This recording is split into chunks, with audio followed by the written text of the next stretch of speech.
The lock turned at 3:02 a.m. The sound was heavy, metallic, and final. I didn't move from the wingback chair. I sat in the dark, watching the hallway light spill across the floor like a slow-moving stain. She walked in, humming a tune that wasn't ours. The air shifted. It wasn't just the cold she brought in from the February night. It was the scent, cedarwood, expensive tobacco, a sharp, masculine musk that clung to her hair like a second skin. She didn't see me. She just smiled at her reflection, a predator satisfied. I watched her for weeks. I became a ghost in my own home. My pulse stayed at a rhythmic 60 beats per minute while my mind burned. I checked the cloud backups.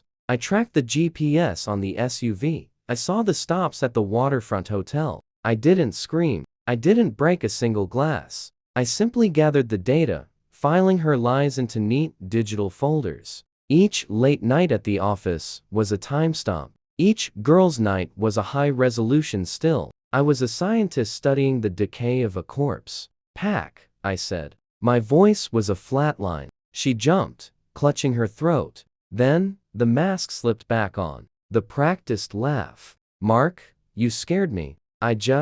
15 minutes," I interrupted. "The suitcase is already on the bed. Take what fits. Leave the rest." She laughed again, a high, mocking sound. "You're being dramatic. You have nothing." I didn't argue. I reached for the tablet on the side table and tapped play. The room filled with her voice and his. The audio from the cabin was crystal clear. The infidelity wasn't just physical. It was a blueprint for my financial ruin. She froze. The color drained from her face, leaving her looking old, gray.